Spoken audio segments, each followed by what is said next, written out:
Alchemize Club, where we alchemize pain into something beautiful together. I am your co-host, Shrewd. I'm an astrologer who teaches people how to use self-reflective astrology as a tool for healing and growth. And this is my co-host, Stevie. Stevie, you want to tell Hi, us who you are? my name is Stevie. I'm a tarot reader, Reiki practitioner, death worker, and mental health professional. And oh my gosh, I can't even imagine trying to say my spiel right now. But That's yeah. so valid. That's great. Hey. What are we talking about today?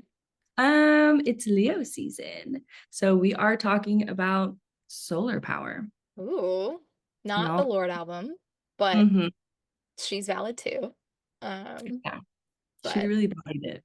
Yeah, Leo energy is ruled by the sun, and it is the dead of summer, and or maybe the light of summer, and it's a chaotic time to be alive.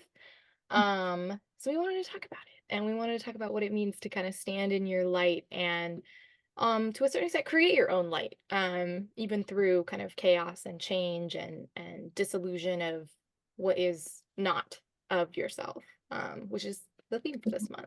So. Yay.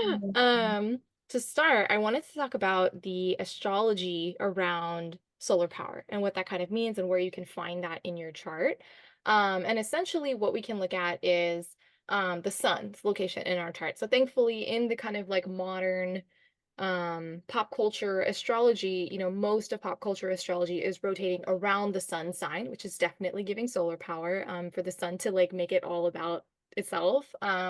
When astrologers tend to historically and in present day really rely on the rising sign as the more meaningful source of insight about your chart.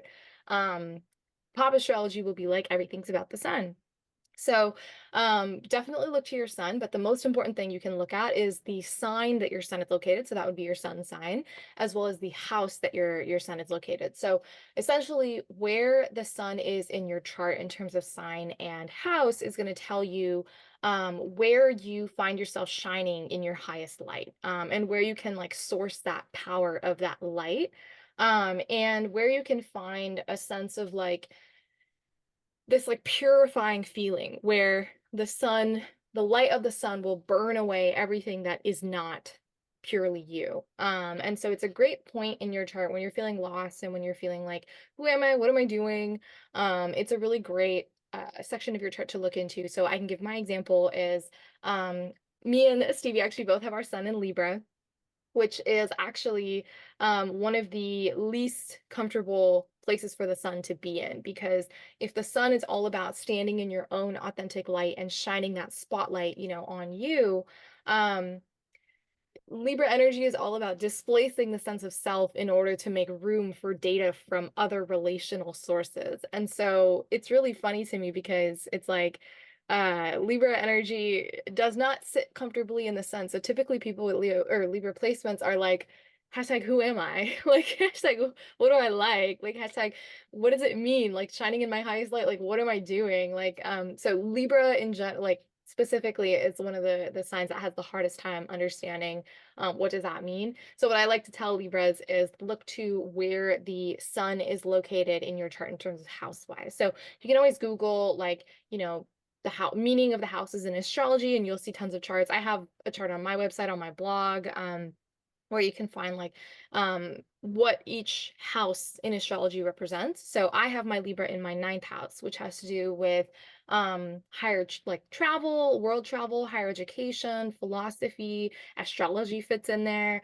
It's kind of like thinking like big picture. And I always found that really funny because yeah, like whenever I was like, who am I? What am I meant to do? When I am shining in my highest light, what does that mean for me? I always found that, what it means for me is like I love learning and I love sharing what I've learned with other people. And I find myself in that. And so that was one of the ways that when I created my astrology practice, I made sure to kind of like create it around me doing that. And so people tend to find my readings really energizing, and I think one of the reasons for that is because I am shining in my highest light. So I wanted to talk about Stevie's because I think I also wanted to give a caveat for if you're looking up where your sun is in the houses and you run up against your 12th house. Um, People with heavy 12th house placements And in Stevie's case, Stevie has their Venus, which rules the sun in Libra. Libra is ruled by Venus. So Stevie's ruling planet's sun is in Stevie's 12th house. So when I was asking Stevie before this, I was like, oh, like, what does it look like for you to shine in your highest light? And what did you say, Stevie? I I just said I don't know. And like you saying that Libras are like, You're like double whammy. I know. I was clocked. Yeah. I was gasped. Yeah. I was Yeah, just because the 12th house is like everything that's not about our material reality. And the 12th house, I like to kind of liken it to like the back of our neck. It has to do with like our subconscious programming and our subconscious reality and our relationship to the subconscious elements of being alive. And so that could be, ancestors, the dream realm, all of the kind of like least rational parts of our lived experiences as human beings. We can find those in the 12th house. And so Stevie does have an 11th house sun in Libra. And anybody who knows Stevie in person, anybody who's worked with Stevie in a professional or a personal capacity will know that yes, Stevie absolutely shines. Our mutual friend that we bring up every single episode, shout out Andrew. He always has talked to me over the years. This is before Stevie and I were even friends. Andrew has always talked about how popular Stevie is. And how Stevie has a social life that is just like so much bigger than most of us do. And I'm an outgoing person. I'm an extrovert. Andrew's very popular as well. And both of us are sitting there like, Stevie has just these lives that like your lore is just so vast. And that's definitely the 11th house, which has to do with the social collective and like friendships, like on like a broad like scale, like kind of public facing social media levels of friendship, like that level of like social networking that's so vast. That's very much the 11th house. So it makes a lot of sense that you are very interested in taking in relational data from such vast sources. So whereas I'm about like taking in information and learning new things and philosophy and like, thinking about like existential stuff, like and traveling, and you're very much like, I have to just go make friends with everybody and I have to just see the world from everybody else's unique perspective. And so the reason Stevie did not know that about themselves actively, or maybe even if like I'm sure you've been told that before. I know Andrew's definitely told you that before. yeah. But I just don't think that you're like, okay, that's about a hypothetical person. That's not about me. And the reason for that is because, yeah, you have your Venus in your 12th house. And so the 12th house is very much like, again, it's like the back of your neck. It's like, yeah, it's there. And yeah, it actually does control like a lot of your life, but you can't see it. You can't really perceive that part of you actively and consciously. So I wanted that caveat for if you're like, I don't know the answer to this. One, you might be a Libra. Two, you might have 12th house placements. And so those are a disadvantage, but so fun all the same. As we both can confirm, we love it anyway. Do you like to suffer? Oh my God, yeah, our motto. Like that's what we asked Good ourselves for when we you. started the podcast. And that's what we ask you, listener. Do you too like to suffer? That's too funny. So Wow, I yeah, learned so much every what are time. your thoughts about shining in your highest light? Like now with all that info, does that like inspire anything in you or does that make you think about anything? Yeah, I feel like, well, one, I feel both clocked and affirmed, you know, but like when you were saying you're probably not processing it as like this thing, and I'm really not. Yeah. Hearing Andrew, I guess, saying that I'm so popular and I have like all these lives. Okay, I said hearing, not Siri. Sorry. Um, it's so strange to think about because I feel like I'm just in my own little world. Like I'm Your just world in, is huge. yeah, I guess so. But yeah, I really do like taking in data. Like anytime I travel or anytime I talk to another person, it's like I'm there, like living it. Like Mhm. I'm just putting myself in this little world. Like I'm gonna microdose living in New York. I'm gonna microdose being from the province in the Philippines, just like my family and their ancestors and our ancestors and all this stuff. So, so strange. Um, but it does, I think, make me wonder about how my body responds. Hmm. to, I guess, even just the concept of doing something empowering or doing something that puts me in the center focus of something. Mm. I have a lot of ideas of the things that I want to do, like with death work. Mm-hmm.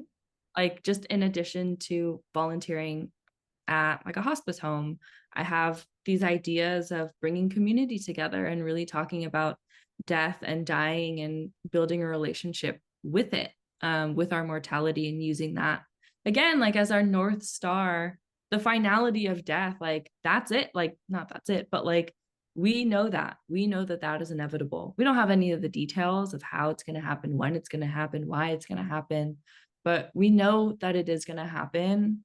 And we are starting from point A, and like this, I guess, would be point Z. Like, where do we go from here, and how do we build this life that we want to live, that we want to be able to reflect on our deathbed, um, with peace, and I guess, and like dying with no regrets in some ways. So I think about that, and I feel really beckoned to create spaces like that. And every time I think about it, I tell myself no, like, nah, 12th house is the don't house you of do it. self-sabotage. I'll just throw it Yeah, out there. a little, just like denying myself. Like my Mm, body's instantly denying mm, the, I guess, opportunity to bring something into fruition that is really coming from my heart, or even my 12th house subconscious, mhm. because I'm very Scorpio dominant, and that is very death I was gonna say, focused. it's shocking that you're a death worker. No way. A 12th house Um, Scorpio dominant, Scorpio yeah. rising. Then I think about, I don't know, but like, why not? Hmm. If I put something out there, like, what's the worst that could happen? No one shows up. Oh, Hmm. well. Like, that Hmm. happens to people all the time, and it doesn't stop them from trying Hmm. again. So I think about it, like, what is my body responding to actually? And I know it's responding to, like, it just wants to protect me, and it wants to protect my like little heart and spirit and all Hmm. of those things, but it's also protecting me from like growth and connection and Hmm. opportunities and experiencing what it means to shine in your highest light, you know? Yeah. I have a Yeah. question for you. Okay. What, if you've ever thought about moments in your life where you have shined in your highest light, like what has that done for you? What? Or like what are the benefits of that you can feel? Like what has that brought you? I'm so thinking about Yeah, this. take your time. We can cut it. No, no, no.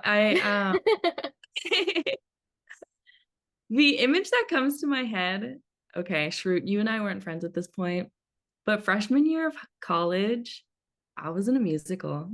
No way. So this is what I mean. What do you mean you were in a musical? What? I was in Say a more. musical. Um, You've I never talked about this to me. Angie's never talked about this either. what? I feel like Yeah. maybe he's there because him and I were definitely friends at that point. Yeah, yeah, yeah. Maybe he wasn't. You just, Maybe well, your lore is just too rich and deep, man. Like we never got to it. Like, he's still getting through it. Yeah, I'm Filipino, which means I sing. yep, Um, I you don't do sure it. do. I I don't do it often, like in front of people. It's usually just like in my car, um, or like anytime I'm by myself. I really, ugh, I hate singing in front of people. I think I'm very aware of my body too, Mm, like my face when I'm singing, and I don't know. So when I was in college, I I really wanted to like make a point of doing something different. You know, yeah, like it's so strange to think that this was like 12 years ago. Ugh. yeah. We're Uh, old. I really wanted to, like, break out of my shell and like try things that, just for the sake of trying things, just for the sake of getting to know myself and what I like, what I don't like. Um, and like one of the ways that I started doing that was, I lived in a dorm and, we had a small hallway and a shared bathroom. So like I would just sing in the bathroom, which That's is like huge. I was showering, knowing that people could hear me. And like I would never do that at home. I don't want my parents to hear me sing. Like I don't want anyone to hear me sing. But I did that and it felt really good.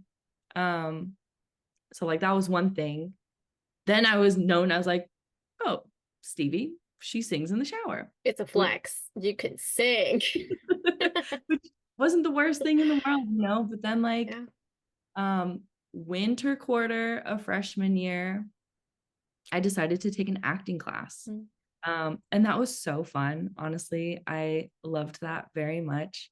And they were like, hey, we are doing auditions for this musical. Like anyone who's interested, come by. And I was like, okay. Like on the theme of let me just try, I went in, I sang Dream a Little Dream of Me. Of course. It's very Filipino of you. Mhm. Um, and then I Sweet. and then I was casted in the play or the musical, but not just in the background. It was kind of a cabaret theme, so it was just like different songs each scene from different musicals. And I got casted for a duet. And yeah, I was casted for a duet, which I was so terrified for because I couldn't just blend in the Mm-hmm. background. I was, and I guess I technically had a solo like before that. It was oh my gosh, it was from Seussical the Musical. Yeah. It was Nice. one feather tail or something. I was just this little like bird who had one feather and Rovi. yeah, and I was just singing like I it was me. I was on the stage, I was out in the front and I was just singing in front of my parents, in Yeah. front of my family, in front of Yeah. people. Um just singing about having one like a tail of one feather and then it bursts into this like really high energy duet with somebody who ended up becoming my like really good friend and roommate for the rest of Wow. college. So yeah, I think about that because I was really pushing myself out of my comfort zone at that time, really making an active effort and just trying things. And yeah, it was a good time. It What was did a good, that reception do for you? Because I'm sure everybody was like, "Oh my God, Stevie, I didn't know you could sing like that." Because I know how yeah. that feels. That was me when I heard you sing. I was like, "What the?" We were at karaoke, and like, Oh yeah. you're not supposed to like stunt on the host. Like, I mean, you are, but like, when somebody does that, like, especially if you've never heard them sing before, you're shocked. Like, I was Yeah. looking at you like you grew another head. I was like, "Who are you?"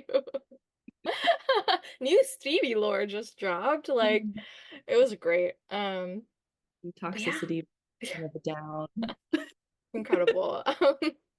Um, but yeah, no, like how did that feel to hear that from people and especially at a scale like being so seen in a play? Because karaoke room is one thing, but like, that was a play. That was a college play. Um, it was so strange. Mm. I feel like it really tugged on this part of my inner child. Because I was about to say, when I was an inner child, when I was an outer child, um, I really did want to be in the spotlight. I Mm. was singing on that magic mic, Yes. singing My Heart Will Go On by Celine Dion, or like I really wanted to be a star. I Hmm. was so Filipino, just Yeah. girly.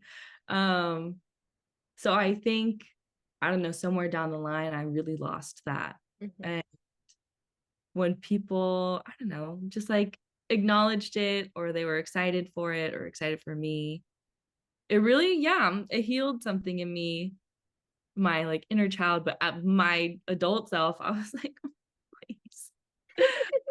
What if my crush knows? Like, You're like, I'm please. being pursued. I don't Yikes. Yeah. That's So I think wonderful. I feel like I have ebbs and flows where I'm really pulling back, but then like coming forward and yeah. Yep.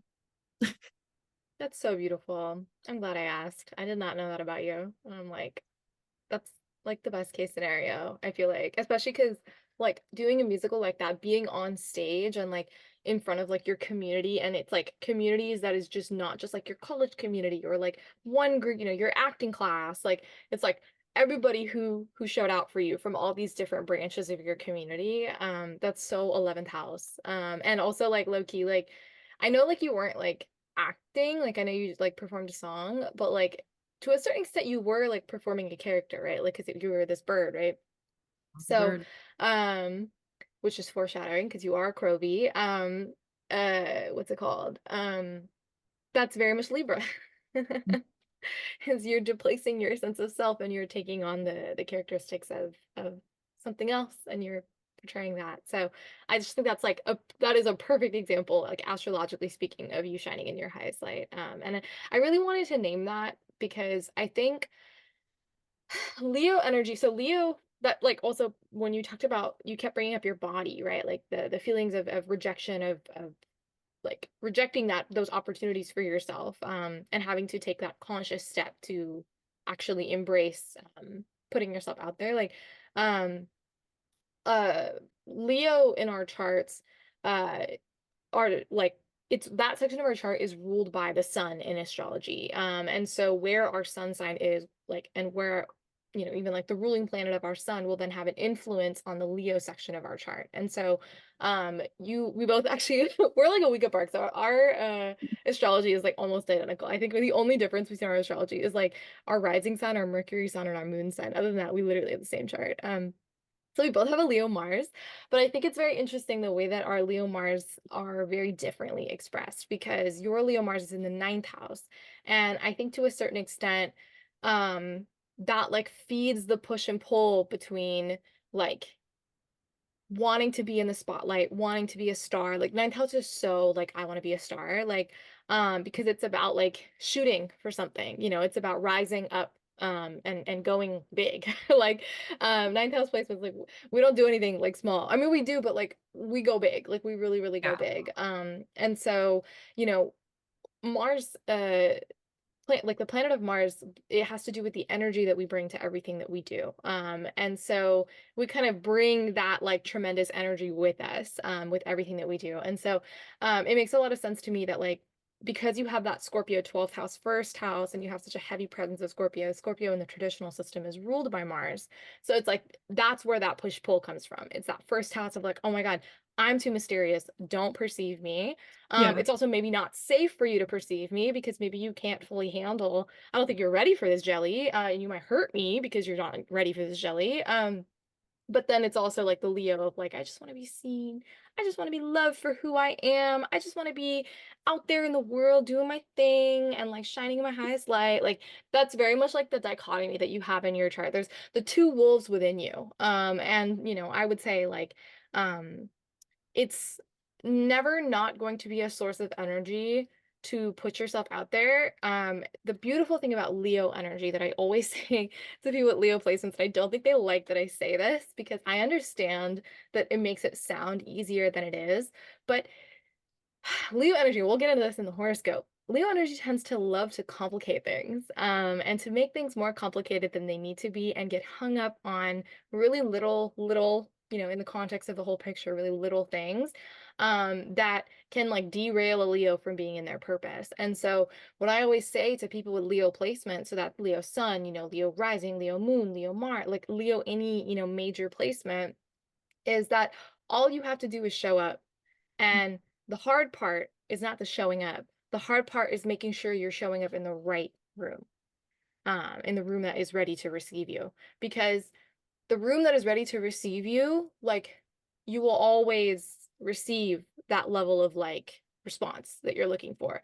But a room that is not the right room for you, you will never receive the response that you're looking for. So in a certain way, like that is simple. Like, it is kind of, it can be reduced to something that simple for Leo placement specifically. But the hard part is that a lot of times we develop an attachment to the places that don't receive us. And then we in turn think that because they didn't receive us, there is a deficit within ourselves.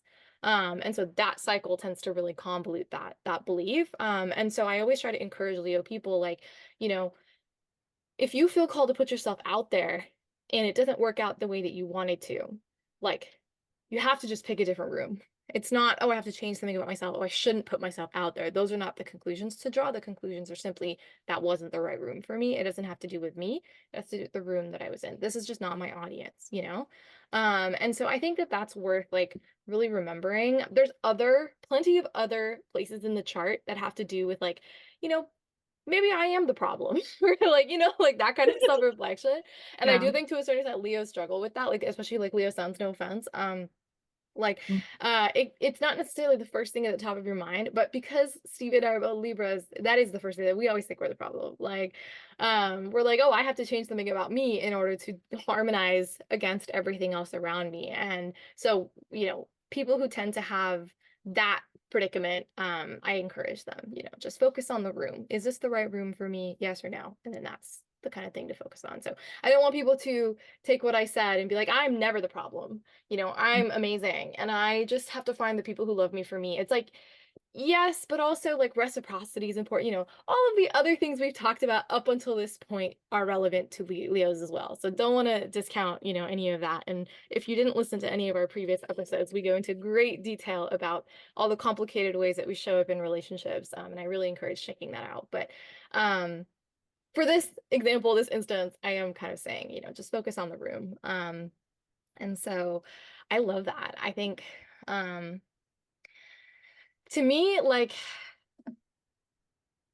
I have such an interesting relationship with you said like the stage and like performing and stuff. Like I was on my first stage for dance in, you know, Indian culture, it's pretty common to put your like, you know, daughter on a stage, you know, either she's singing or she's dancing, like, you know, she's playing an instrument maybe, but like it's pretty common at very young ages to for that to be like a part of the culture. So my first time on stage, I was like 3 or 4 years old. And I remember it too. Like and so I had been like in dance and doing dance performances on stage since I was 3 years old. I think I wore eyeliner for the first time at like 4 years old for a stage performance. And I loved the theatrics of it. I loved the cost, like especially, you know, Indian costumes. Like it's just all so beautiful. And I loved being surrounded by all of the theatrics. Like, you know, one of my favorite things about dance was that you were expected to be in such control of your body that you could make your body give off one vibe and your face give off a completely different vibe. Or you know, you can make them match, like you just like that level of control and detail. That was something that really spoke to me. I felt like it made me feel so in control of myself and in control of my body, and I loved that I could commit to the bit to that level of degree and make people believe it. And so I think that that taught me so much about commanding an audience, you know, and making an audience captivated and making an audience interested because, you know, when you're like 6 years old and you're dancing, you know, all the parents are only there because their kid is performing. Like nobody in the audience gives a shit about you, right? Like and so it was very interesting to learn what is it like to take an audience. Like I was talking about this, I can't remember who I was talking about this with. I think it might have been you, but it might have been somebody else.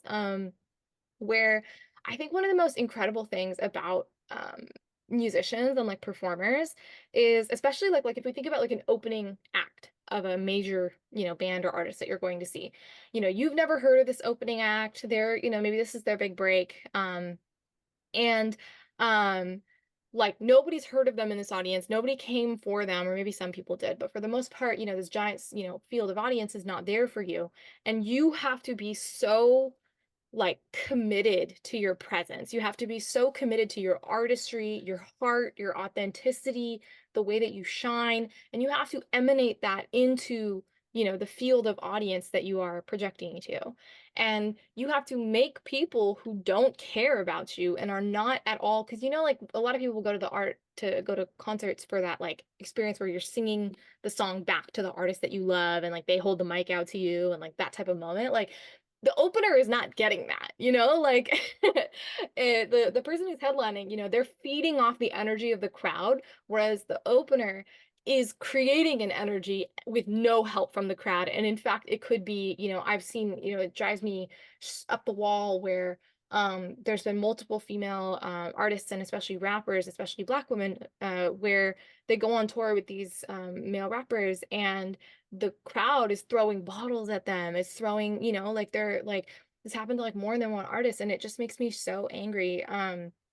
But that's kind of what I'm talking about is like there's this crowd that can be, you know, neutral or hostile like toward you, and yet you have to shine so bright that you are converting, like, you know, that is how people pick up steam as artists. You are converting. Like I think of Chappell Roan, I think is such a fabulous example of this, where I've seen so many compilations on TikTok where Chappell Roan created this dance for Hot to Go to get the audience to participate with her.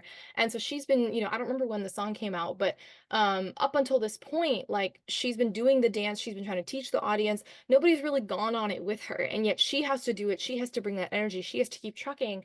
And then her Coachella performance is just so impactful. Like we are so moved by it that her stardom has just catapulted at a speed that is unprecedented in human like modern history in terms of music.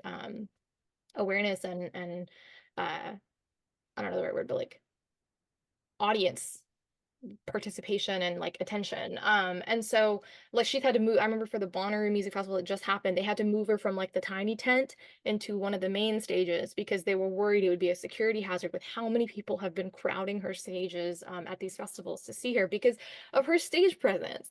And so she, you know, that's what I'm like, that's like the energy that I'm trying to talk about is like, that's a skill that like everybody can benefit from. And that's a skill where, you know, it doesn't have to translate to like we've been talking about the stage as an example, because both of us have sun signs and, you know, our Mars signs, and we have those at the part of our chart that has to do with being out in the world and engaging with people. So like that's why that speaks to us.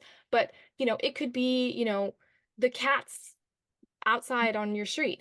You know, like how are you commanding their attention? How are you shining in your highest light in a way that moves them to engage with you? Like it could be your classroom, you're a teacher, you know, the way that you engage with your like that. It could be, you know, you're going out on a night with your friend. It could be the karaoke room with your friends where you drop the bomb that you're actually like a freaking Filipina star and you freaking kill it.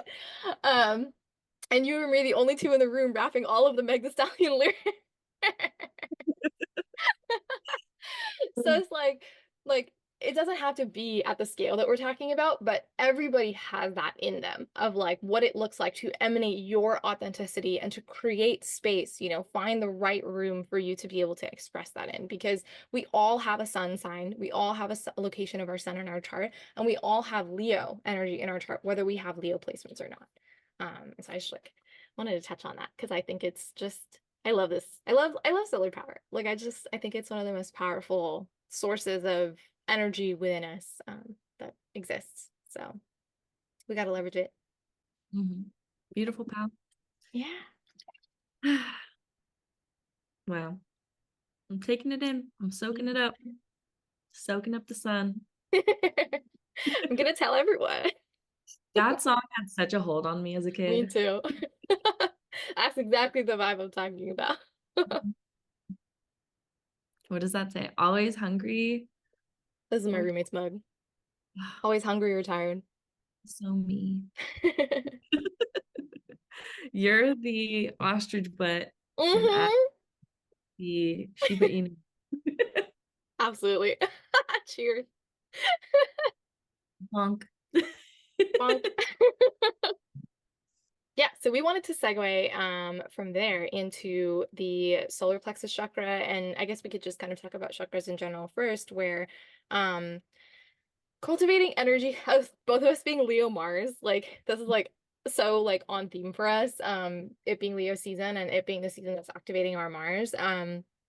Where the energy that you can kind of cultivate within yourself is such a powerful, it is one of the most powerful tools available to us as human beings that is unique to us and our experience as human beings, is our ability to harness and focus and channel energy in our body and leverage it into elements of our life at our choice or disposal. So one of the like systems in history that have quantified our ability to do this as human beings. And I know there are tons in indigenous cultures, and there are many lineages of thought when it comes to this topic. But I think one of the most widely proliferated ones that I don't think is diluted too badly. I think it decently is expressed across cultures, whether it's been, uh, appropriated and all the kind of mess that follows with the Eastern spirituality getting kind of co-opted in the West. I do think this has translated very well across cultures, is the chakra system. And essentially, the chakra system is representative of um, people waver on the number of chakras we have in our body, but generally speaking, it's like 7 or 8 that you can kind of are the most popularly talked about or the most commonly referred to. And they are at different points of our body. The crown of our head, our third eye, and our forehead, our throat, our heart, our solar plexus, our uterus, Sacral. or yeah, like our sacral area, and our root. Those are kind of the most commonly used and talked about chakras, and they're essentially energy points that are kind of sites of like it's like a grand junction of like energy crossing. So I know in Chinese medicine they call it kind of like meridians. The energy meridians that run through us, those are kind of the main crossing points where everything is kind of connected, and they're kind of like highways, energy highways that run through us that kind of channel that energy.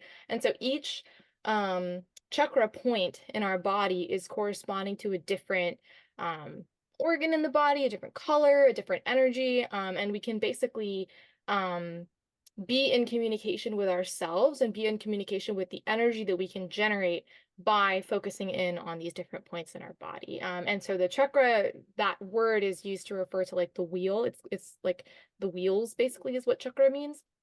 Um, and so these are kind of considered to be like spinning wheels in each of these locations in our body. And so we can speed them up, we can slow them down, we can kind of manipulate them to move our energy in the direction that we want to go in. And so Leo energy, solar energy is all very associated with the solar plexus. So do you want to talk about what that Yeah. means? Yeah, I wanted to talk about, okay, the solar plexus chakra, Love it. which is located above your belly button. That's navel, right? Belly Yes. button. Okay. I Yeah. think about oranges. Yeah, I Navel orange. know. Navel oranges because they look like they have a belly button on them. Weird. Okay. And this is like the key word for this chakra would be like willpower. The affirmation for it is I can. So, like, not like I will or I won't. It's like it is the power center where you store your beliefs, your judgments, your opinion, and it's where we get our willpower, our confidence, and our self esteem. So, if our like solar plexus is blocked, maybe we're not feeling super confident. Maybe we want to hide away. Maybe we're really doubting and judging ourselves and like, no, I'm not even going to try. And I can't do it. Why? Because it's me. And why would I be able to do anything? And then when it's open, you're feeling confident. Like you feel like you can, even if you're just trying something. Like there's not so much about the guarantee of success or achieving things. It's just that you can do it. It's connected to the color yellow and the element of fire. So, Leo season. Yep. And I guess one of the ways, if folks are wondering how to connect to their solar plexus, is like partially like really embodying these feelings. And you can do that by like wearing the color yellow, literally just wearing the color yellow and setting the intention like, I'm connecting to my solar plexus today. And this is what I need support with. And this is what I want to call in. This is what I'm releasing, so on and so forth. You can connect with herbs like juniper or lemon. Oh, I mean, lemon. Um, Rosemary's so good for just like clearing yourself and being clear mentally and like stimulating your brain. You can use yellow tourmaline for crystals or tiger's eye or yellow topaz. Foods, lemons, again, bananas, like just eating eating yellow foods can be so much. Ginger, if you want. Corn. I love corn. I love Corn. corn. Oh, Like that little kid. love her. For me, I really love corn. Um, but yeah, the lessons that we learn from the solar plexus are just to experience the depths and the height of who we are with our own like heightened self-esteem, like just a good, strong relationship with our self-esteem and belief that like we can do anything. We can. So yeah, if you're ever wondering how to like journal or meditate or reflect on it, ask yourself, what would you do if you had no limits? What would you do if like you guaranteed would not fail, quote unquote? I don't really believe in like failing. I just believe in learning and growing and trying. And yeah, I think the question that you asked me before, Shroot, like, what can you hear this baby crying outside? No. He's having a time.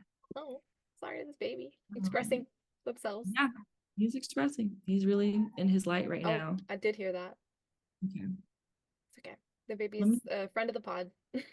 he is a friend of the pod, and I Yeah, love him very much. we support him. He's not my baby. So to like anyone who's like, Stevie, why aren't you getting that Yeah. baby? Not mine. Stevie has a zoo, not a nursery. Keep I it do have. friends. Yeah. I like the question that you asked earlier before though. Like, what does it mean? And how does it feel to shine in your own light? Just some things to think about as we're, giving some tangible options on how to connect. Yeah, I love it. that's it. Oh, beautiful. I have thoughts on this because, as you know, my big project of this year has been activating my solar plexus chakra because, ooh, I've always had a really strong connection to my solar plexus. But trauma, okay, with a capital T happens. Life happens. And I would say in the last like 5, 6, 7 years, my connection to it has been damaged. And I have a chronic condition called endometriosis. And in these last 6, 7 years, it corresponds to the same amount of time that I've had difficulty accessing my solar plexus energy. Um, I have endo growing there now, somewhere in my diaphragm. We're not exactly sure where because nobody really wants to cut open my chest to find out, which I'm not exactly, beating down the door to make that happen. So it's a mystery to me, but I do know that it is in my solar plexus region, and around the same time that it started growing there, one of the things that was going on in my life was that I was very consistently not being seen or heard for my authenticity in the environments that I was spending most of my time in. And so I was struggling with kind of a rejection of self and rejection of my authenticity. And so I was internalizing a lot of that. And then my illness spread there specifically. And thankfully, I've made a lot of leaps and bounds with my illness, and I've had a lot of improvements with my health outcomes. And so I kind of knew that at the beginning of this year, I was like, it's kind of time to like reconnect with my solar plexus and kind of work on the energy level of it. If I've been working so hard on the physical and the mental, then I got to work on the energetic as well. And so I kind of set that intention with Stevie. I set that intention working with Stevie's Reiki practitioner, Reiki teacher, Soul, shout out Soul. Um, and I really have been getting that Reiki done on me. I've been doing a lot of self-reflection in my own, and I've been really kind of working through the blocks around, why don't I feel like I'm worthy of being received for my full self? Why don't I feel like I'm worthy of my own authenticity?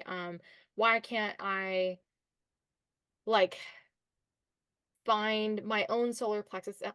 Is that Maya? It's Sid. Oh, hi, Sid. I was gonna say that's kind of big for Maya. Hi, Sid. Hi, the pup. Stevie has two black cats, and I've only met them on the internet like this, the same way y'all have met them now. So it's a mystery Don't to me. forget Leo. Oh yeah, The never could forget Leo. an Aries named Leo. Yeah. Leo is Um, different. But yeah, no, I'm always like, Sid or Maya. It's like a game I play. I'm usually wrong, but that's okay. Um, my depth perception is horrible. So That's your I'm truth. like, it's Maya. That's a tiny cat, right? Anyway, yeah, like I really was trying to journal through and ask myself those tough questions of like, why can't I use my solar plexus as a generative energy source to draw from? Like, why do I feel so depleted there? And so thankfully, like Reiki definitely helped me quite a bit, especially Reiki focused on that area specifically. But I definitely think that the thing that really turned this ship around, like I think Reiki got me started, but I think the thing that really moved things was I had to just take action. I had to just start living my life as if I believed I was worth it. And I had to stop waiting for conditions to be right, for the external environment to um, signal to me that it was okay to be myself because I'm in a really safe, really supportive, really encouraging environment where I do feel seen and accepted. So it's making a lapse. Um, Yeah. if you're listening, by the way, sorry. We keep having a guest of the pod. Stevie's I think we mentioned your zoo and we called in one of your Yeah. cats. But yeah, Leo is so behind this oh this computer too. He's like on the other side of me. But so yeah, we have um guests of the pod, Stevie's cats are making their presence known on the webcam. So yeah. Yeah, so I had to just start living my life with that as like a given. I had to stop waiting to receive some type of cue externally because even though I am receiving those cues externally, it wasn't prompting me to act. And so I had to understand that like I needed to take action. And it was kind of like, okay, what does that look like?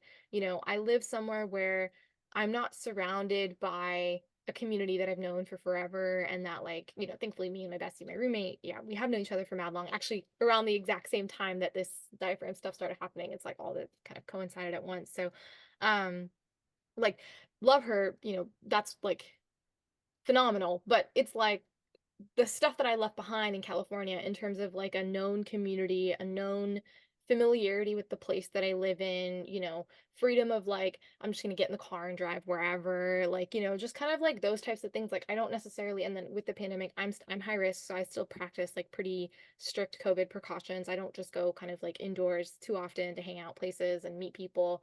So it's like, as a Libra who drives so much of my energy and source from uh, other people. What did that look like for me to derive that from myself? I had to learn that, and I had to learn how do I do that in my own house, with the kind of lack of that external stimuli that I'm used to deriving that stuff from.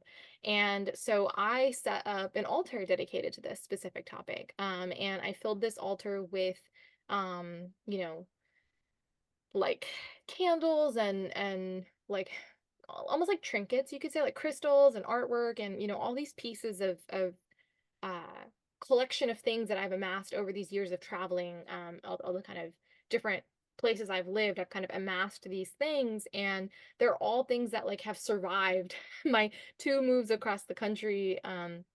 I've like moved every 2 years basically, and they've survived all these moves. And I've kind of assembled them in a really beautiful way on my altar. And I sit there every day and I write intentions, just like the I can intentions, where I kind of sit with my solar plexus. I tune into that area of my body. I feel the sensations of what it feels like to send my mental energy to that location above my navel, below my diaphragm. I breathe into that area. I feel kind of like blood, like pulsing into that area and feeling alive. And I kind of think of almost like a flower blooming. So for me, sunflower imagery works really well. But I think any yellow flower really you could go with. And just imagine like a flower blooming in that area. And then whatever comes to me in terms of like, sometimes I'm at the point now, my connection to my solar plexus is really good, which is like such a blessing because it's been dark these last 6, 7 years, where they come to me intuitively. Whereas when I first started this practice a couple months ago, I had to like set that intention from my head. Like I couldn't necessarily find it easily in my own solar plexus. So I had to be like, I trust in my own authenticity. I value and respect my need to express myself.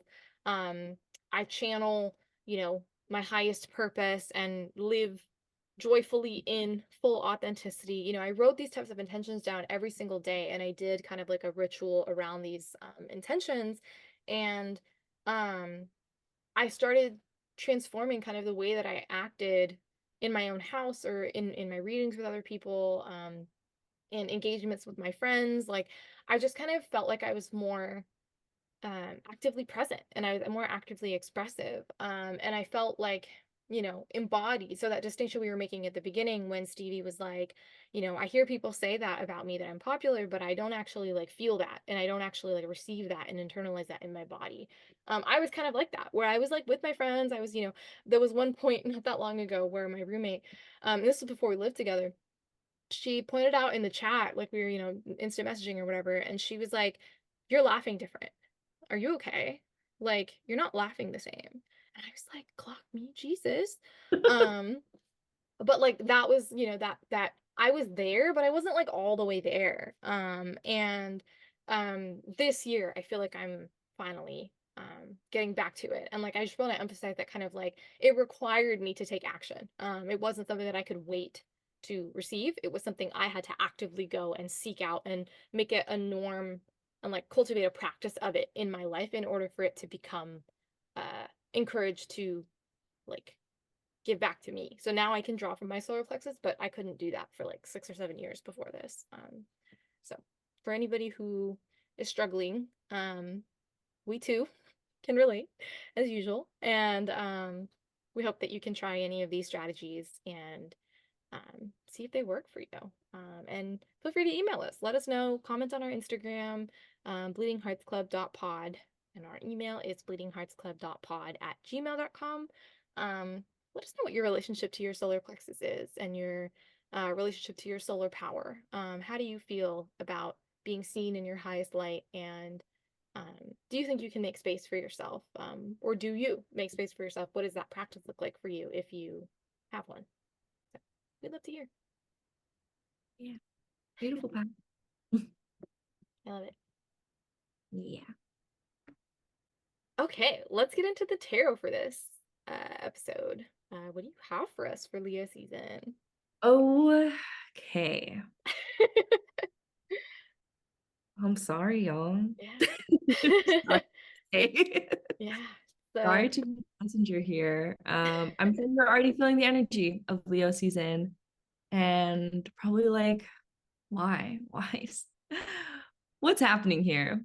And why is this happening? And why me? Um, and I must say, it's because you. It's just because you. call us out. And okay, I pulled 3 cards. I'm using the Herb Crafter Tarot's deck. Wait, Herb Crafter's Tarot deck. Again, we'll link it. I pulled 3 cards. The first one is Adalita of Fire, and that would translate to Knight of Swords. And the herb that is connected to that is cayenne, or I guess it would be spice, is cayenne. Then the second one is Tower. Ooh, y'all are feeling it. Dun dun dun.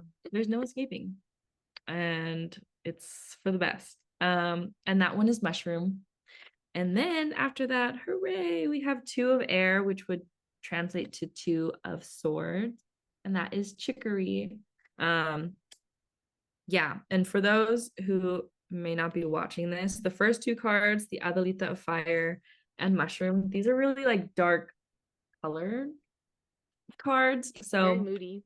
yeah, very moody, very dark, very like, please leave me alone world. But then the chicory one is just like so blue, an open field, just like thriving chicory and a gorgeous clear sky. So, oh, there's my fly. Okay, anyway. Hi, Maya. Ah, cat number 3. She'll make it. You cannot drink out of my ostrich land cup. Thank you.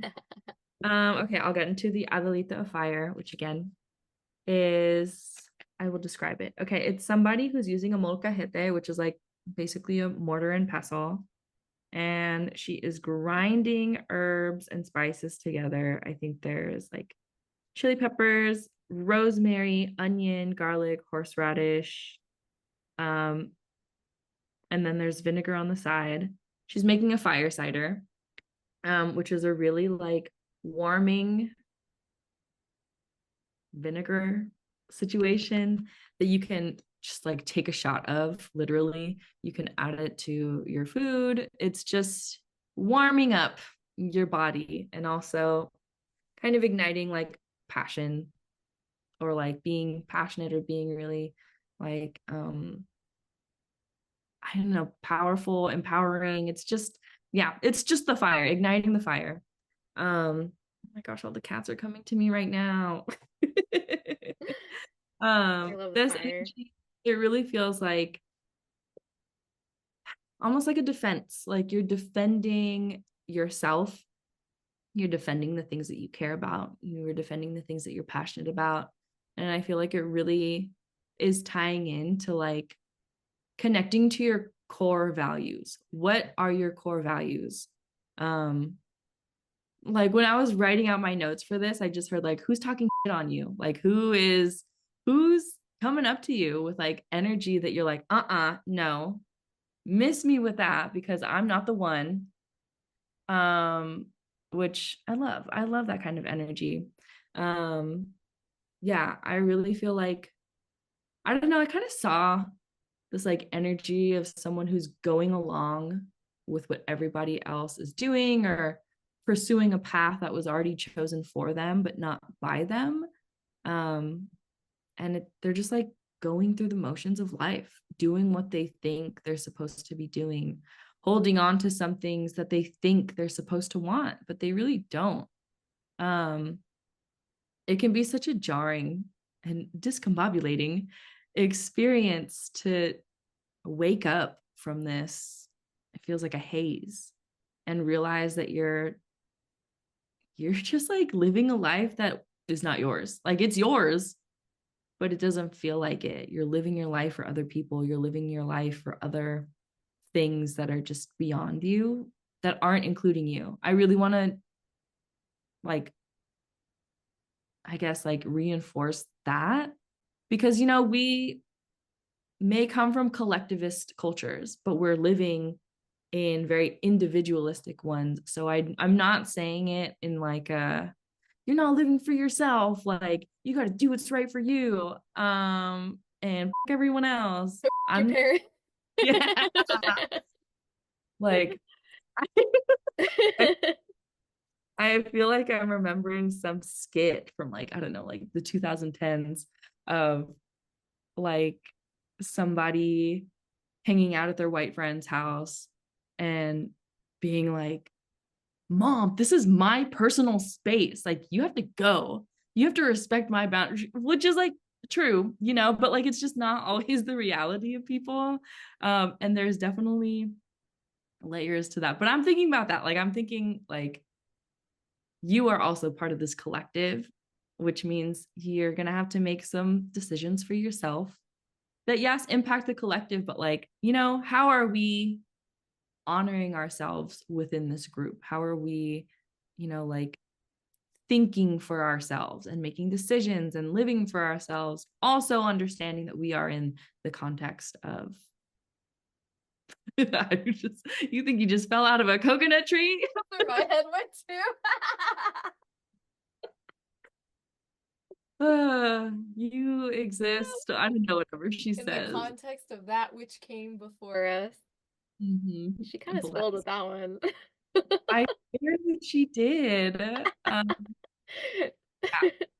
So I'm really encouraging y'all to think about what matters to you, and also thinking about why that matters to you. What are your values? I also want to say that, like, understanding your core values also gives you information about what your boundaries are. Because if somebody is crossing your boundaries, they are also like crossing your values. Yeah.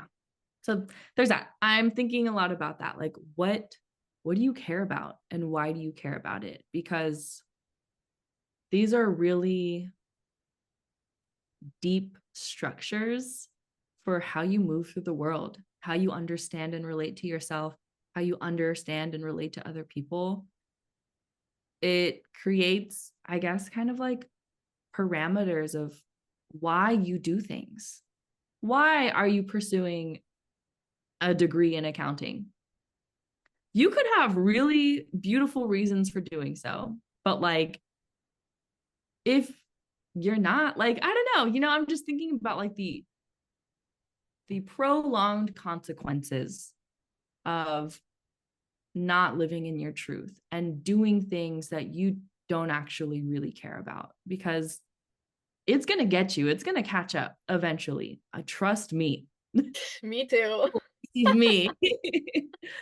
You're going to wake up and you're going to be like, I don't know who I am. I don't know what this life is that I built. I don't know if I want it. And I don't know where to go from here. So ground into yourself, ground into what matters to you, and use that, I guess, as a way to think about the song, like from Mulan. What is the song? A girl worth I fighting. knew it. You're Yep. like, like, what are you fighting for? Who's the girl you're fighting for? Yep. Who is Who? she? Who is she? I want to know. We want to know. And then it takes such a fucking awful turn. So let's not Okay. think about Okay. We won't think think about about the genocide. but we have to. Yeah. Um, yeah, That's why we have yeah, to fight. that's true. Yeah, really. Yeah, I want to leave that there because it's going to lead us into the rest of Yeah. this season. And yeah, I'm gonna pass it over to you, Shroot, Yeah. after that the fart noise I made. I've been grappling with this a lot, like I, talked about earlier with reactivating my solar plexus, and kind of going on a journey with my solar plexus. I think so much of the wounding that I'm moving through and healing is how defenseless I have felt for a giant chunk of my life, especially on the onset of my disability and my chronic illness, where I started experiencing those symptoms in 2011. And so it's been quite a while, almost half my life. I don't know how to do the math. It's either half my life or almost half. We're coming up on it. And so, for the first, like, my youth, I was very good at protecting myself. I used to get into fights with boys. I would never, I had no problem kicking somebody in the balls. I remember that happened, and the guy complained to his mom, and I was like, he stole my chunni, it's like a scarf, basically the Indian scarf. And I was like, he stole my thing. Like, what did he think was gonna happen? Like, and then his mom got mad at him, and like, so I had no problem advocating for myself, for other people, and standing up for myself. And then by the time I got to middle school, there were just kind of repeated instances of people who had power over me, whether it was adults or other peers, um, constantly coming for me in violent ways that made me start doubting my ability to protect myself, and to start believing the messaging that I think a lot of, hi, Maya. Yes. Yeah. Um, yeah, so I started believing the messaging that, people who are perceived in the world as girls receive, which is that you source your protection outside of you. You need to look for a man to protect you. You need to look for an adult to protect you. Like, and I never had believed that. I mean, didn't identify as a girl, so like to me, none of that messaging ever registered. But then by the time I got to middle school and it just kept happening and it kept being people that I couldn't defend myself against, that I started to believe that. And so that coincided really nicely with my disability, and it became, yeah, the messaging that I believed was I can't protect myself.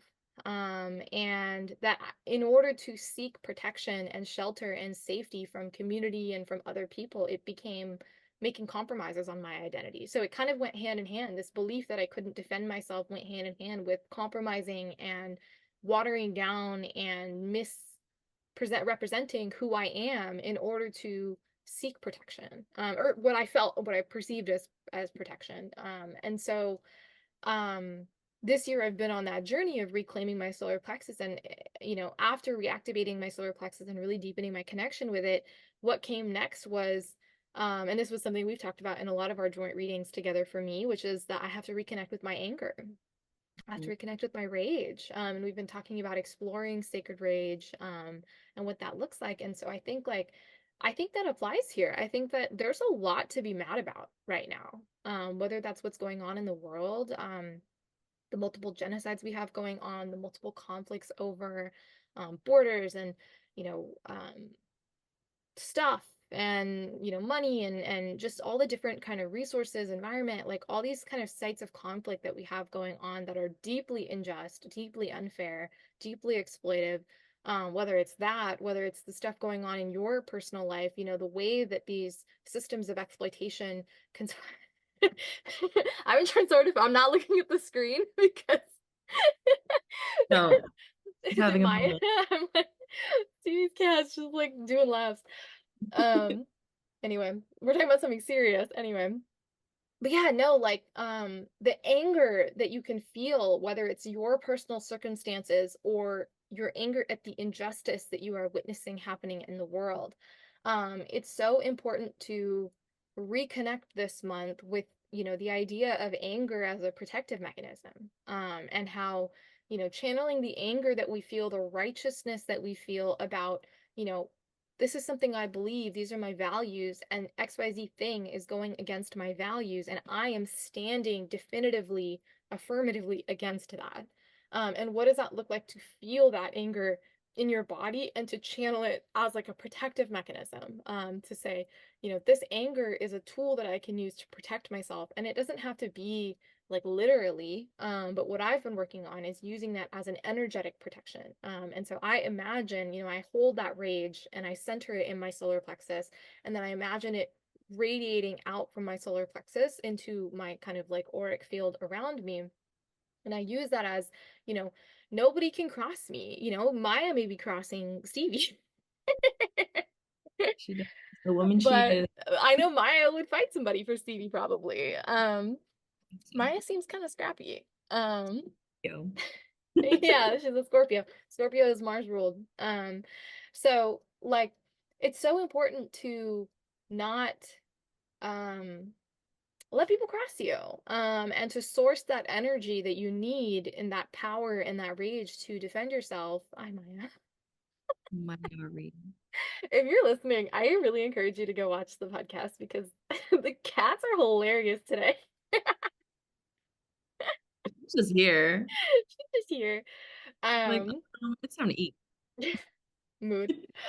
But yeah, like, source, use your rage, use your, stance of what isn't you, what isn't authentic and in alignment with you as a resource to um stand against that stuff, and to stand up against it and to name that, whether it's privately to yourself or publicly out loud, whatever's the right fit for you. It's really powerful to as a mechanism for reconnecting with yourself, and reconnecting with your solar power. Um, that's what I have to say Beauty. about that. I'm just taking it all in. Love. Live, laugh, love. Live, laugh, Mhm. love, fight somebody if you have to. Yeah. Okay. Leo. Okay. I got a glimpse of Leo's tail, I think. Just like He washed knows over. it's his season. Even though it's not his season as an Aries, it's also Yeah. his season named Leo. I believe he has Leo placements. I would not He's be shocked. just,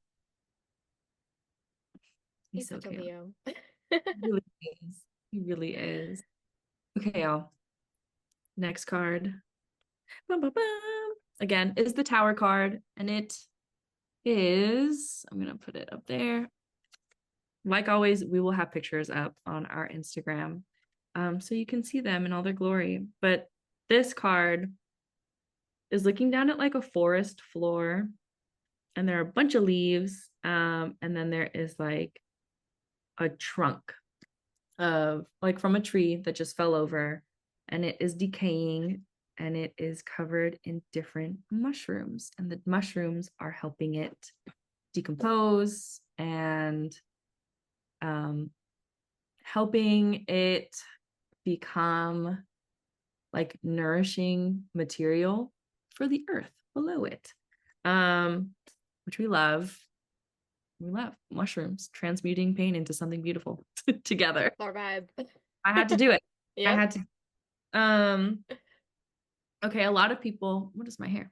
A lot of people, I think, get really bummed out by the tower, which I understand because something is dying, something is ending, something is potentially feeling very abrupt in change. And that's okay. Like it is okay to feel that way because sometimes we really push ourselves beyond our limits to maintain something, even if we're not really into it anymore, even if we don't want to do it, even if we don't want to live our life in conjunction with whatever this is. In the booklet that comes with this deck, I wrote down like some of the key phrases that it had. And it said, let tragedy nourish the soil for rebirth. And then everything is food for growth, and be liberated by your acceptance of profound change. Like, I didn't want to paraphrase that. It just felt good as it was. Mushrooms, in the herb world or in the plant world, they help break down dying, dead, decaying material, environmental contaminants into something that is nourishing for the earth. Again, like nothing is being lost. It is all being changed, transformed, transmuted into something that like things can grow from, things can grow out of. Like it is good for the earth, it is good for the soil, it is good for the ecosystem and in the environment around it. But something has to die in order for that to happen. Something has to end in order for that to happen. Something has to decay in order for that to happen. And I think, hello, Maya. Yeah. When I was like thinking about this card, Maya. Okay. Guest of the pod. Seriously. Daughter of the pod. Yeah. Um, it's just like when she puts her butt in my face I that I have a problem I with. mean, she loves you.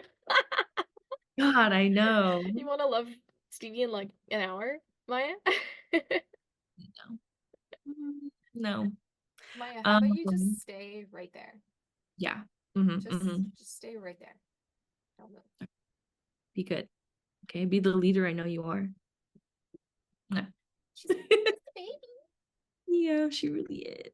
But okay, when I was thinking about this, I've sensed like relationships ending, like romantic, long-term relationships ending is the vibe that I got. And I think, it could also be projects. You could also like have a change in job. You could move out of like a really toxic environment. But the focus, I think, for me is a romantic relationship, something that people will like really push themselves to stay in a relationship that is just not the vibe, like people have a really hard time letting go of relationships, ending relationships, because what does that mean? What does it mean if our relationship ended? Does it mean that I didn't try hard enough? Does it mean that like I was not lovable enough? Does it mean that I didn't communicate enough? Is it my fault for whatever reason that this relationship ended? I hear that so much, like, and I heard it a lot in this card, and I don't know who needs to hear it, but like the relationship ended because the relationship ended, because the conditions of the relationship just weren't conducive to something that could thrive. And that's no one's fault. Things just happen. Like, just because a relationship ends doesn't mean that you failed, that it is a failed relationship. Just because the story is ending doesn't mean, I don't know, your life is ending. Hopefully, please, y'all. Please reach out to people if you feel like you are struggling in any way. Community is so important. I just want to put that there because I also know that ending relationships can feel so dysregulating to your mental health, to your sense of community, to your nervous system. And, you know, it's not something that I want to play down either. So please, if you feel like you're struggling, please reach out for help. Reach out to your loved ones, reach out to people that you trust, reach out to 988 or any other like mental health resource that you can. We'll also link that. People might be hearing me and think like, Stevie, you're really making a big deal out of it. No, I'm not. No, It's a I'm big not. deal. Yeah. I have seen some things and I have heard some things, and I want to make sure that y'all are safe because And this cared can for. feel, like a very unsafe thing. Yeah, let this be a lesson for healing and not imprisonment of your spirit. Like, let this be something that just ends, and that's okay because you get to move forward. You get to keep going and use this material to help you cultivate a life that you want to live, a life that feels good. I wrote like in all caps, like, forgive yourself, please forgive yourself for being human and making mistakes and potentially causing harm and experiencing harm. You are not a bad person. I promise. Like, you are just a person. You're a good person going through a hard time. Yeah. Yeah. Or a struggling person learning how to heal. Yep. Okay. Shroot, any thoughts? Yeah, I think this is so powerful because as much as we're like solar power, yeah, be yourself. Yeah, it's like I think this card is really representative of like what do you and also like just it's a reflection of this season where we have a Mercury retrograde happening this season. There's squares to Uranus, which is like always like time to get your shit rocked. um there's just a lot of really intense astrology this particular month where um it's speaking to this idea of like burning down everything that is not of self. And so one of the astrological, especially in traditional astrology, one of the significations of the sun and what it means in astrology is that it is known for burning away impurities. It's known for purifying, essentially. And so it does that by burning away what isn't pure. And historically, there have been societies, cough, cough, my own Indian society, that has taken that to a very extreme level, and has used that to justify things like genocide, and casteism and oppression, and stuff like that, because um, there is a sense of righteousness that accompanies this feeling of um, purifying. I'm purifying what isn't pure, and so we can label people as impure. We can label cultures and communities and da da da. Like that can really scale in a way that's really scary and is happening to this day. And astrology is one of the tools that is used to justify that. And so I think it's kind of like a dark side of the sun kind of card and a kind of theme for this season. So um we're recording this in advance, but I can say, like, if there are things going on in the world that are really shocking and surprising you that I didn't think it could get worse and it's gotten worse, like, I wouldn't be surprised if that's happening because um, the dark side of the sun is very much like the theme for this Leo season. And that's one of the reasons why I think we opened with why it's so important to hold onto your light and to cultivate your light and protect your light, because this is what you're protecting it against. And also, you know, you can leverage this power of what it is like to burn away what isn't authentic to you in a non-harmful way, in a, you know, productive and generative way. And there's a lot of opportunity. We have Mars conjunct Jupiter in Gemini at the very beginning of August. And that's a really powerful opportunity of, like, you know, allow what falls away, you know, especially at the beginning of August, allow what has started to decay, what has started to fall apart, you know, just allow it to let go and really double down your efforts on what has remained. And this could be the relationships in your life, like Stevie had said earlier, this could be a job, you know, switching into a new job. This could be a project. This could be internally the relationship with yourself, you know. So like I really appreciated that Stevie brought up um the idea of, like, you know, when you're moving through the end of a romantic relationship, it's like, who are you at the end of that, you know, because you shining in your highest light has been something you've done with somebody else, and you've built a relationship together.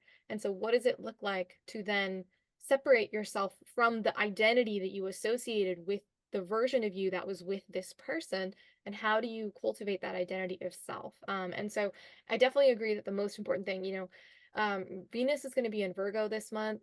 It's really likely that you are going to want to isolate, and isolate in your own head this month. And so I definitely really echo Stevie's recommendation to lean into community, to lean into support. And I would also argue to take it a step further and to lean into support in ways that you have not yet previously. And so try something new.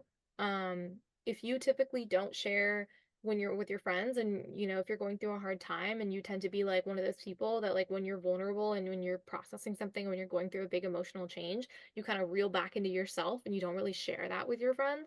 I would say, you know, find somebody you feel safe sharing with and share that with them. Or it could be write into us, you know, write us an email, you know, and share with us how you feel. You know, you can always say, like, I don't want you to share this with the on the podcast. We totally respect that. You know, we encourage you to take a step into leaning into community that you have not previously taken. So try something new this month. I'm so sorry. You're good. Uh so yeah, so we encourage you to take a step into leaning into community support and do it in a way that you have not previously done before. Whether that's professional support. Professional support can look in a lot of different ways. If talk therapy isn't it for you, there's EMDR, there's somatic therapy, there's um, you know, Support groups. yeah, I was gonna say like community groups. There's, like, you know, a million and one ways to receive that support. And nobody moves through life alone as human beings, and not just human beings. Think about all life on Earth. We are interconnected and we are interdependent. That is just like a reflection of the reality that we live in. And you can even see that if you have any type of connection to the spirit world, the ancestral realm, the dreamlands. All of these things are things that are interdependent with each other. We're all interconnected in those ways. And so um it is kind of like denying your personhood and denying your humanity and denying your consciousness, your life on earth, to isolate. It's going against your nature. And so to really lean into community in whatever way, shape, or form that presents itself to you, because um, essentially what isn't meant for you likely will not survive this month. So, you know, through that transition, allow yourself the time and space and support that you need to move through it, and to hold on to the things that we talked about earlier about how to cultivate your solar power and protect your solar power. Um, those things can kind of help carry you through this kind of darker, heavier energy. And I also had wanted to say earlier when I was talking about you know, both anger at what's going on around the world, all the injustices that are happening, the potential escalation of things, if there are things are escalating right now this month that you're seeing. Um, if that's something that you have been processing by yourself, I really encourage you to get into community with other people. So this is something I share a lot on my Instagram stories, is that all of the stuff that's happening is so heavy, so intense, that it's not in your best interest to um, process that alone. So it's in your best interest to be in communication with other people about your feelings on these topics, and to hold space for other people to share their feelings and to be in community about it, because that's going to give you the stamina and the strength that you need to keep moving. That's what I would say. Yeah. So powerful, pal. Yeah. So our last card, I hope feels like a breath of fresh air, a sigh of relief after such really heavy energy, energy of Leo season. So it is 2 of air, which translates to 2 of swords, and the flower is chicory. And again, it's just like a really bright, clear blue sky. There's a little butterfly flying through a just like bush of chicory. And chicory is just like this cute little periwinkle colored I didn't know it looked flower. like that. It's beautiful. Me neither. I never thought about it. I just know the song Chicory that was like so popular from a local band in Oh, UC Santa Cruz. So okay. I don't know. There's some lore. Okay, so 2 of Swords. Again, the first 2 cards were so dark in nature of just like their cards and their like color schemes, and this is such a contrast to it. So it's the bright energy that follows a period of darkness. It's really giving release your inhibitions and feel the rain on your skin. No one else can feel it for you. Yeah, only you can let it in, honestly. If there's anything I've learned, it's that. Yeah. This card is inviting you to release the narratives that you've held on to for so long that have kept you small, feeling unlovable, feeling insecure, and just, yeah, I guess building off of the like relationship theme, wondering why didn't this work out? What did I do wrong? Or am I just inherently unlovable? Who's going to love me? All of those things that may come to mind. And again, this also applies to just different changes in your life. Like if a job doesn't work out, well, shit. Like, am I actually good at this job? Am I supposed to be in this field? All of these questions, all of this self-doubt. Sometimes we can be really comfortable with these narratives, and they're not always true. Just because you think it and feel it doesn't actually mean that it's grounded in reality. So, yeah, be open to new things. Like, you may be super tender and sensitive just to like any energies. It doesn't have to be abrasive or anything. It can just be like you're tender and you're coming back into the world after potentially isolating and hopefully not too much. Um, Take it one day at a time, one breath at a time, one step at a time. Be open to new things. Be open to learning more about yourself and about other people, and be open to trying new things. Kind of what Drew was saying earlier about can you remind me, like trying something new to tend to yourself? Yeah, like in terms of ways that you show up, like to reach out for support in community. So try a new way of reaching out for support. Don't go with your typical tried and true. So if you've never sought out professional support, seek that out. If you sought professional, but you don't try to reach out to your own community, try that. Like just try something new when it comes to relating to other people, when it comes to looking for support. I also feel really called to just say there is no shame in seeking higher levels of support if you need it. That's what it's there for. If talk therapy isn't working, it might be that you need to go to like more intensive treatment. It doesn't necessarily have to be residential. It could be intensive outpatient or a partial hospitalization. I bring that in because I feel like that tends to be a last resort, a thing where people are like, no, it's not that bad, It's not or that bad. Yep. it's not that serious, or I can't do that because how am I going to do this instead? Like I just want to destigmatize that and normalize it, that if that's ever the case for you, that is okay. And I have seen so many people benefit from it. And it's also still the medical system. So I also want to honor and respect any resistance or Negative already experiences. trauma, Yeah. to being in that system. So I want to say that. I want to say that if you need more, it's okay to get more. Legit. And yeah, I'm just gonna leave that there. People may share guidance with you just about anything, really. People will always have opinions to share. A lot of yapping this month. Yes, they will always have something to share, and it may not necessarily be from a like malevolent intent, but just come back to yourself. Learn how to find your own voice and distinguish your own voice and your own intuition amidst the chatter of everything else around you. And you never know, like they might say something and you're like, oh, maybe I will do that. But again, ground into yourself, ground into what your values are and what you want to do, and don't just go with what everyone else is saying. Yeah. And think about like what's hard to accept for you at this moment,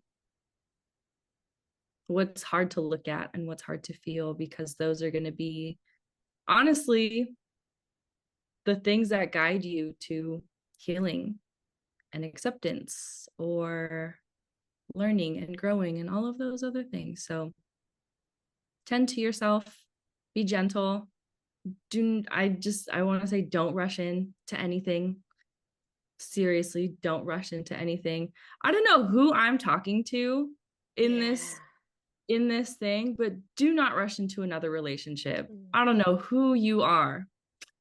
But we're calling you out.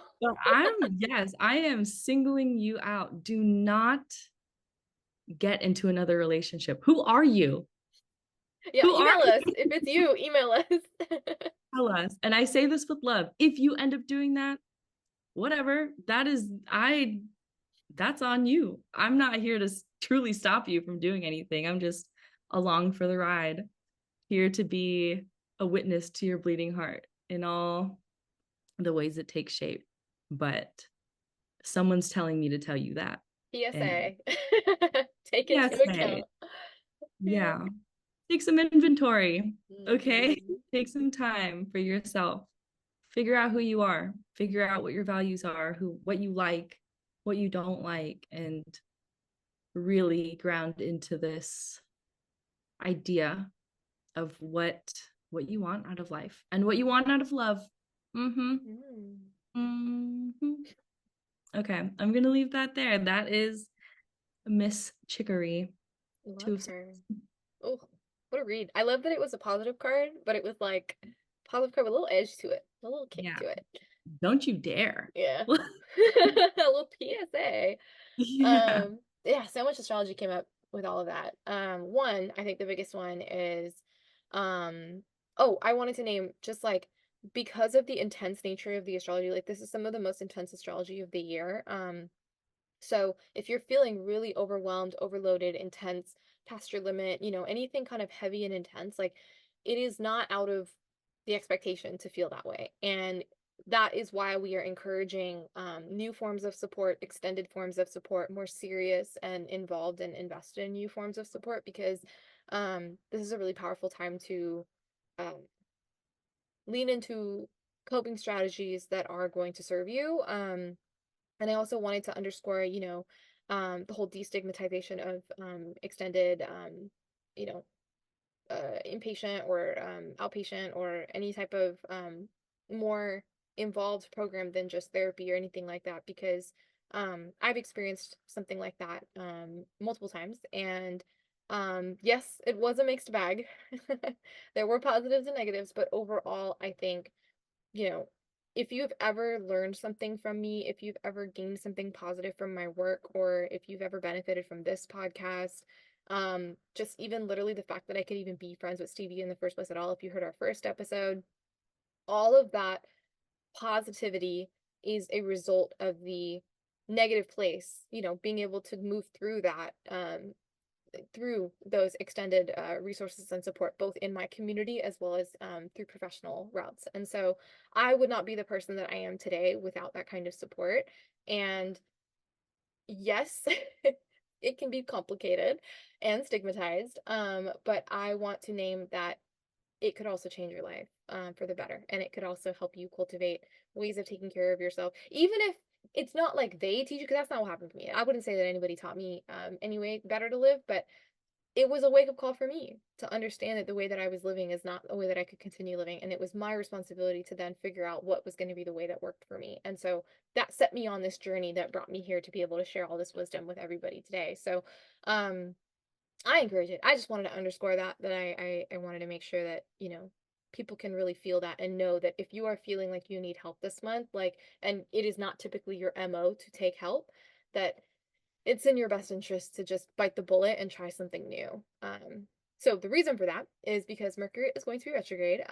It is retrograding on, let me get the date, the 5th. So technically it's already retrograde by the time you hear this. And she is a loud one. So like this Mercury, we kind of look at what planets are in Gemini and what planets are in Virgo, because they are heavily influenced by this Mercury retrograde. And so we have Mars in Gemini, and we have what are words?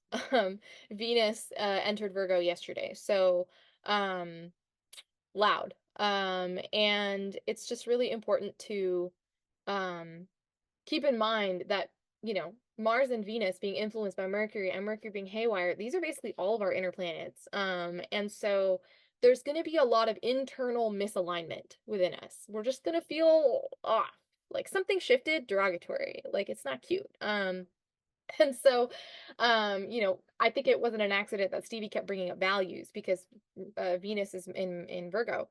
And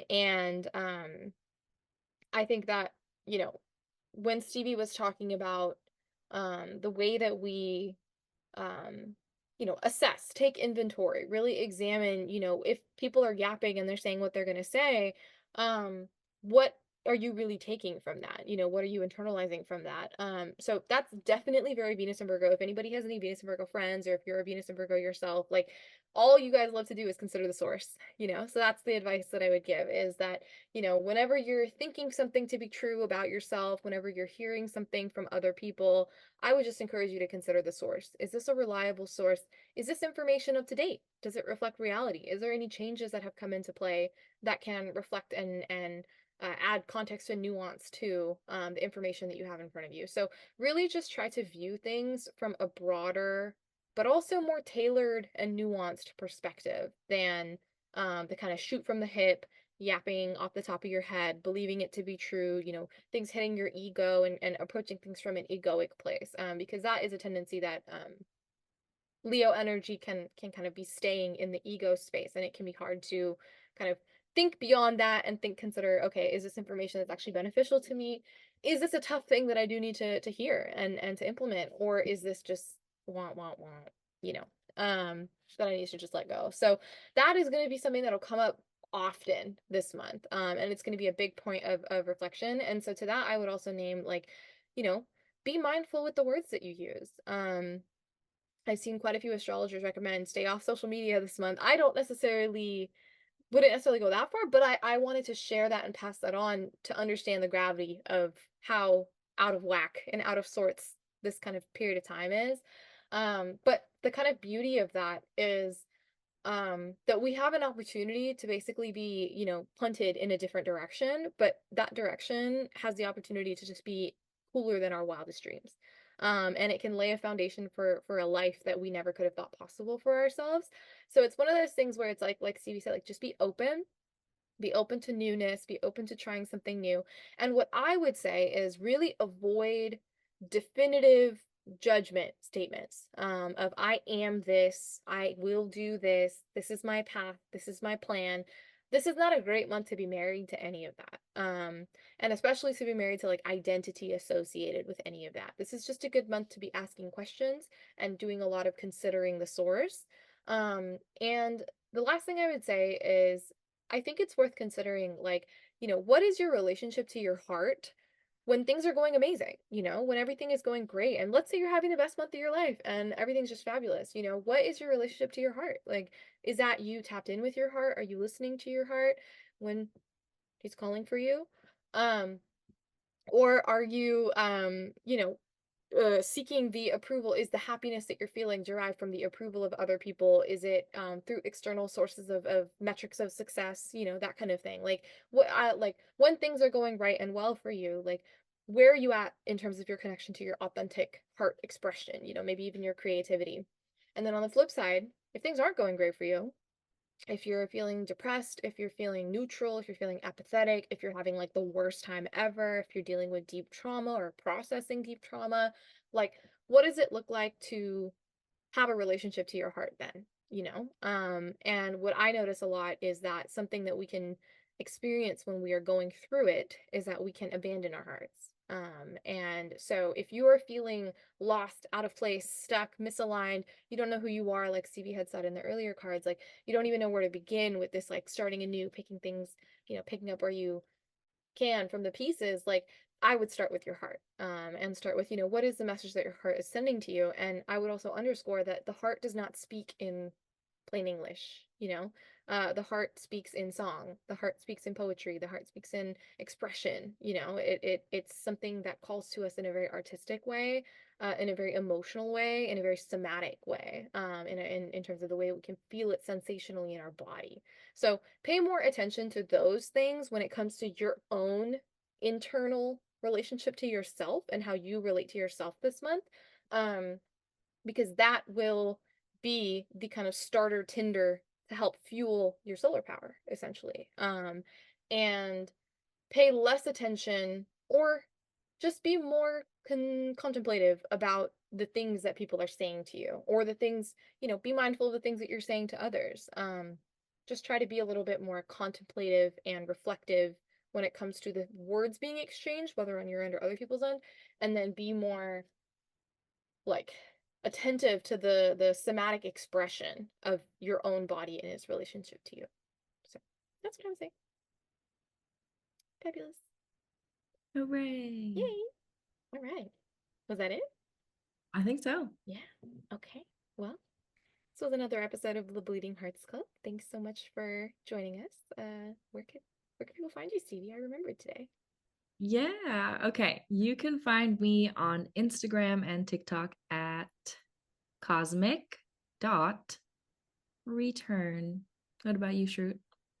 I am on literally all of the social media platforms at Shrutrees. That's SHRUTREES.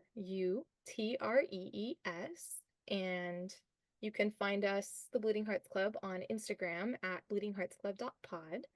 And you can also book readings with us. You can book Reiki with Stevie, tarot reading with Stevie. You can book an astrology reading with me. And surprise, we have a joint offering together where it's called Dance with Datura, where we Stevie pulls tarot and I read your chart. And we basically help you illuminate and clarify, how to deepen your connection to yourself and your relationship to the world around you, to help you bloom even in the dark and regardless of what season of life you're in.